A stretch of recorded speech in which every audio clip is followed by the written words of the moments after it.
Hello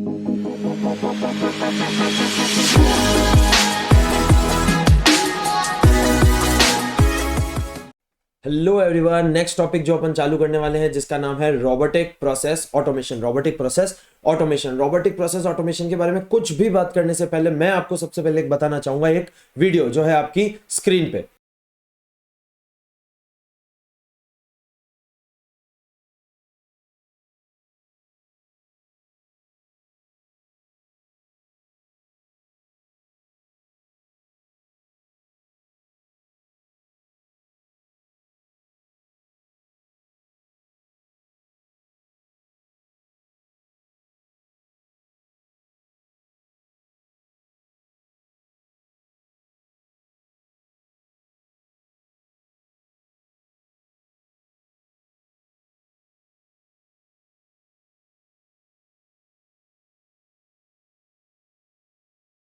yes everyone, तो आप लोगों ने वीडियो देख ली है। वीडियो के अंदर बताया गया है कि कैसे रोबोटिक मशीन्स के द्वारा पूरी की पूरी एक कार तैयार की गई है। 100% क्लियर है क्या? चलिए अब इसी कॉन्सेप्ट को अंडरस्टैंड करते हैं अपने मॉड्यूल से, अपनी नोट से। चलिए, robotic process automation is a form of business process automation that allows anyone to define a set of instruction for a robot और बॉट टू परफॉर्म। मतलब रोबोटिक बिजनेस प्रोसेस का मतलब होता है कि हम लोग एक रोबोट बनाते हैं, क्रिएट करते हैं और उसको वो इंस्ट्रक्शन दे देते हैं कि उसको क्या काम परफॉर्म करना है, और again and again and again वो काम वो रोबोटिक प्रोसेस से 100% अच्छी तरीके से हो पाता है, अगेन एंड अगेन मतलब मल्टीपल टाइम्स। क्लियर है क्या? This is known as robotic process automation. Robotic process automation का सिंपल सा मतलब कि आपकी मैन्युफैक्चरिंग में जितना भी काम पहले इंसान किया करते थे, अब उसी काम को अपन रोबोट के जरिए करा सकते हैं और रोबोट को अपन वो चीज सिखा देंगे जो हम उससे करवाना चाहते हैं।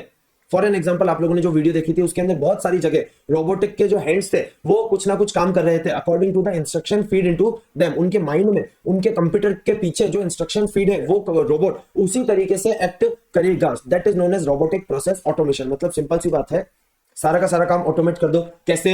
Using robot. किस चीज का काम ऑटोमेट कर दो? बिजनेस का। तो that name comes from robotic business automation. 100% clear. आइए next line, RPA short form में बता रखा है। RPA, bots are capable of mimicking. What in by mimicking? अपन ने हर बार सुना होगा किसी एक्टर की मिमिक्री करना, मतलब उसको कॉपी करना, उसकी नकल उतारना। So mimicking the most human computer interaction to carry out a ton of error free task. What in by error free?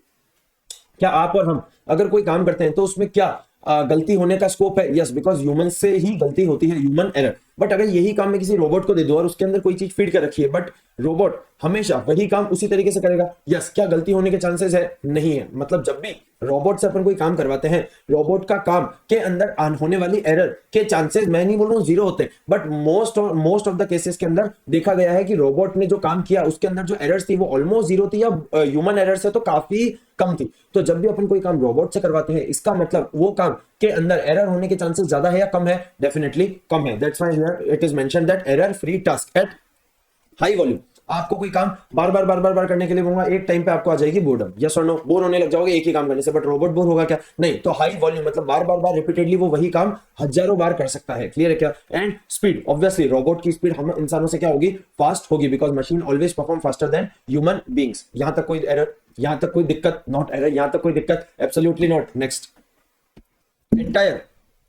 entire end-to-end process can be performed by software robots with very little human interaction। मतलब बहुत ही ज्यादा कम human interaction से ये काम हो सकता है। Sir बहुत ही कम कैसे? अरे रोबोट को चालू करने के लिए इलेक्ट्रिसिटी का पावर बटन ऑन भी तो करना पड़ेगा, यहाँ पे ह्यूमन इंटरेक्शन की नीड है। तो ये बोलना चाह रहे हैं कि बहुत ही कम ह्यूमन इंटरेक्शन के साथ आप लोग रोबोट के जरिए काम करवा सकते हो, जो एरर फ्री होगा, हाई वॉल्यूम पे होगा और जिसकी स्पीड बहुत ही अच्छी होगी। ये तीन कुछ क्या है इसके फायदे हैं। Next, typically to manage exception. कुछ एक्सेप्शन आ जाते हैं, कभी कभार कोई प्रॉब्लम आ जाती है, तो उन चीज को मैनेज करने के लिए ह्यूमन इंटरेक्शन की रिक्वायरमेंट होती है। एक्सेप्शन मतलब अचानक से जो रोबोटिक वर्क काम कर रहा था, रोबोट का खुद का कोई स्क्रू है वो लूज हो गया, और रोबोट का जो वो हैंड था, जो पूरी मशीन थी, उसमें से कोई एक पार्ट निकल के टूट गया।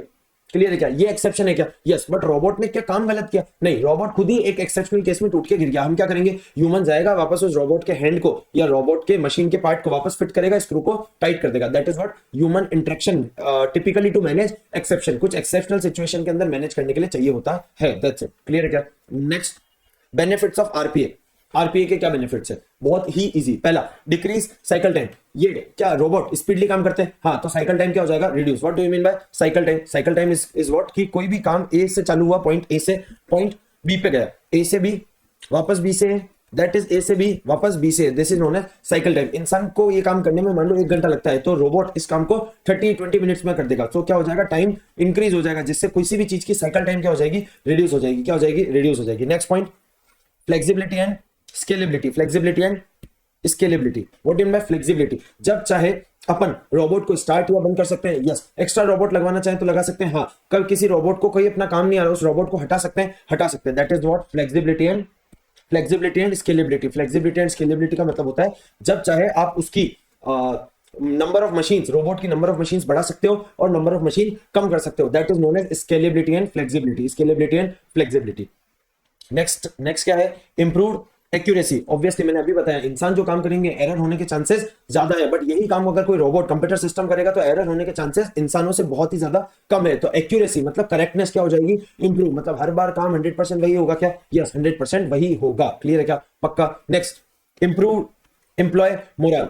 एम्प्लॉय का मोरल अच्छा रहेगा कैसे, मेरे को जरा सोच के बताना, एम्प्लॉय का मोरल अच्छा कैसे रहने वाला है। क्या आप एक ही चीज को बार बार करके बोर हो जाओगे? यस। बोर होने के बाद क्या करोगे, फ्रस्ट्रेटेड फील करोगे, डिमोटिवेटेड फील करोगे कि अब मेरे को ये काम नहीं करना, बट अगर ये काम मैं किसी रोबोट को दे दूं और आपको बोल दूं कि आपको सिर्फ बैठे बैठे इनको सुपरवाइज करना है और कुछ अगर एक्सेप्शनल केस है तो उसको हैंडल करना है, अब आपको अच्छा लगेगा या नहीं लगेगा? बिकॉज जो रिपीटेड काम था, जो लेबरस वर्क था, मतलब क्या कहते हैं ना, बार एक ही काम को परफॉर्म करो, हम तो बिल्कुल बोर हो गए हैं, वो काम आपको किसने दे दिया, अपन ने रोबोट को दे दिया। और आप लोगों को मैंने सिर्फ उस रोबोट को सुपरवाइज करने का काम दिया कि रोबोट ढंग से काम कर रहा है या नहीं कर रहा है।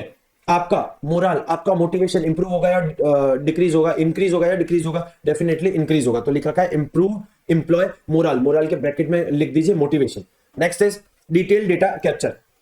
रोबोट जब भी जो काम परफॉर्म करते हैं उसके पीछे जो कंप्यूटर सिस्टम अटैच रहता है, उस कंप्यूटर सिस्टम के अंदर हर परफॉर्मेंस का टास्क, कितने टाइम में किया, कितना क्या प्रॉब्लम आई, वो सारी चीजें रिकॉर्ड होती जाती है। मतलब एवरी पॉइंट पे डिटेल क्या हो रही है, कैप्चर हो रही है, रिकॉर्ड हो रही है। प्लीज यहां लिख देना कैप्चर के ब्रैकेट में रिकॉर्ड, डिटेल्ड डेटा रिकॉर्ड। मतलब रोबोटिक जब कोई काम करते हैं, so everything is computerised and computer will store each and every data. जो भी आपने काम किया, जो भी आपने टास्क परफॉर्म किया, उस टास्क का कुछ ना कुछ रिकॉर्ड बना के कंप्यूटर सिस्टम अपने अंदर स्टोर रख लेगा, ताकि आप उन रिकॉर्ड्स को फ्यूचर में क्या कर सको, एनालाइज कर सको। This is known as robotic business automation. मतलब रोबोटिक प्रोसेस ऑटोमेशन, किसी भी प्रोसेस को ऑटोमेट कर दो रोबोटिक के जरिए, रोबोटिक प्रोसेस ऑटोमेशन। क्लियर है क्या, 100%?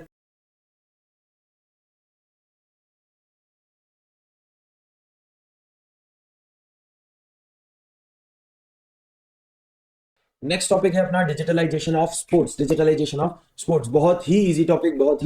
डिजिटलाइजेशन ऑफ स्पोर्ट्स का मतलब क्या होता है?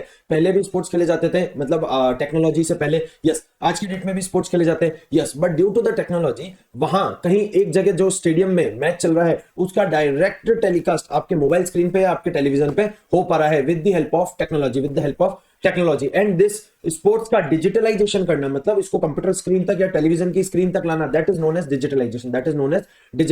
तो डिजिटलाइजेशन ऑफ स्पोर्ट्स का सिंपल सा मतलब है स्पोर्ट्स को टेक्नोलॉजी यूज करके लोगों के स्क्रीन तक, लोगों के घरों तक पहुंचाना, that is known as digitalisation of sports. आज की डेट में आप किसी का भी एग्जांपल ले लीजिए, चाहे वो आईपीएल हो, चाहे वो वुमेन्स आईपीएल हो, चाहे वो प्रो कबड्डी हो, चाहे वो हॉकी हो, किसी भी टाइप का स्पोर्ट्स है, वो डायरेक्टली आपके घर पे, आपके मोबाइल स्क्रीन पे आ जाता है with the help of Jio cinema and Hotstar. इस तरीके की ओटीटी प्लेटफॉर्म पे वो डायरेक्ट टेलीकास्ट हो जाता है रियल टाइम बेसिस पे। यस और नो, 100% क्लियर है क्या?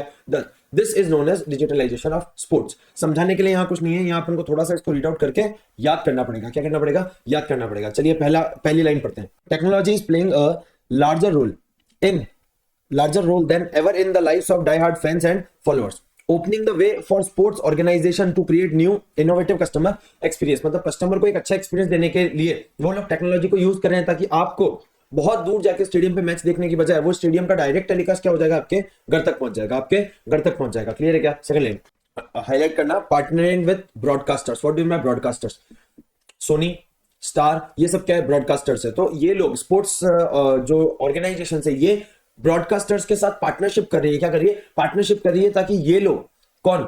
स्पोर्ट्स अथॉरिटीज, अपना स्पोर्ट्स को ब्रॉडकास्टर के जरिए आप और हम लोगों के घरों तक पहुंचा सके, आप और हम लोगों के मोबाइल स्क्रीन तक पहुंचा सके। That is known as digitalisation of sports. Clear है क्या? Next, new distribution platform can give fans the experience they want, fans को वो एक्सपीरियंस दे सकते हैं जो उनको चाहिए। फैंस को क्या एक्सपीरियंस चाहिए? हम लोगों को मैच देखना है, बट हम लोगों को हमारे घर से ही मैच देखना है, हमको ये एक्सपीरियंस चाहिए। हमको अगर ये एक्सपीरियंस चाहिए, क्या ब्रॉडकास्टर्स के जरिए स्पोर्ट्स अथॉरिटीज हमको ये एक्सपीरियंस दे पा रही है? Yes, that is known as digitalisation of sports. पढ़ेंगे।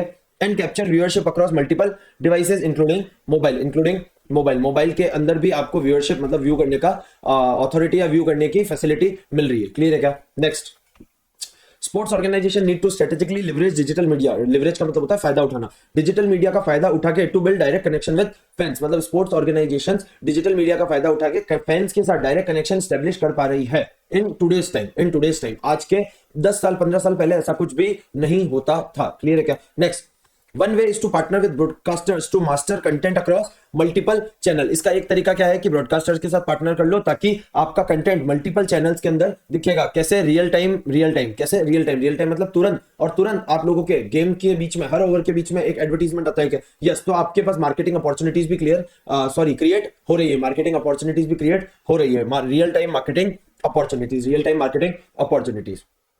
Next line, ultimately digital optimization of content across multiple platform